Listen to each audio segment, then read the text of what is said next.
So when I was 11 years old, that was when I was told I was born with HIV. And throughout 10 years of my life, because I'm 21 now, 2022, I did think, yes, God must hate me a lot, because I've been through a lot of many other things before even coming here to live in London. So when I heard that I was HIV positive, I thought, it's like God is testing you. Sometimes you feel like, God, really? Like, after all the things that I've been through, you're still putting me through many other tests?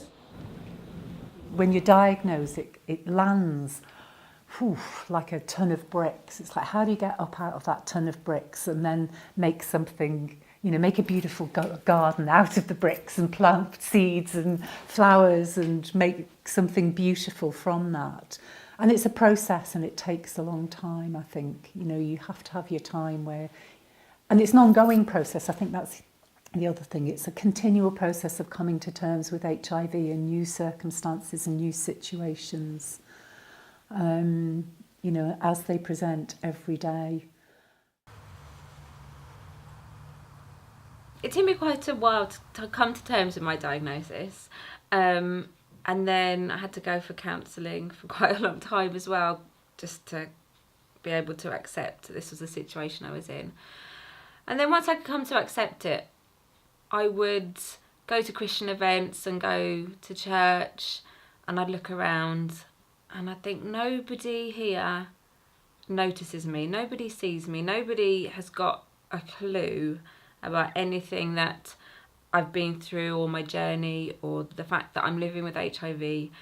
And it's almost like I'm invisible, because now, not that HIV defines me in any way, but it's a big part of my life, and it's just been completely overlooked. And I found that really frustrating. And I would pray and I'd say, God, why can't somebody just stand up in the church and talk about HIV? And at least be a voice for all of us who are in the church living with it, but hidden in the shadows, or being silenced, or being ignored. And I was at a big Christian event, and I was praying about it, and God was like, Hannah, you're quite good at talking. You need to, you do it. Why can't you do it? When you get your diagnosis, to me it was like a door shut and one opened. So I was saying, the other side of me came out. I never thought I could do what I'm doing now, right now. I never thought I would tell anyone anything about myself, or to advocate, or to stand up for others, or anything like that. I was just a person who was minding your own business. But when you are diagnosed with HIV, you find I was sent somewhere for support. And I got that emotional support, which the health professionals couldn't give, but my peers could. When I got there, I thought, we are so many. Oh, and there are people like this, you name it.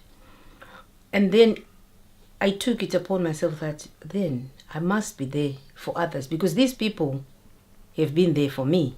So you take up the reins and you're like, well, let's go. I suppose in that, I never did feel like I was being punished by God, and that, was key for me. And it was then about finding God in this experience. Where is the divine in this? So yeah, it has been a journey. It has been a long journey, 10 years, which is long. But one thing I always remind myself, within every journey, you grow. And I think it was last year when I was reading the Bible, something that got me was, I think it's the book of Isaiah. And Isaiah says, I know that my reward is with God. Because many people are facing so many things, so many disasters happening in the world, that those people who endure those disasters, they were asking questions too. Some of them were Christians too. So life is really a journey. And for what I understood as well is something God has spoken to me this year is Christianity is the journey of forgiveness, and I think that's what it is for me, and for other Christian there. Christianity really is a journey of forgiveness, and if you read a lot of people in the Bible, how many times they had to forgive, how many times they had to keep going, and it was even getting more tougher.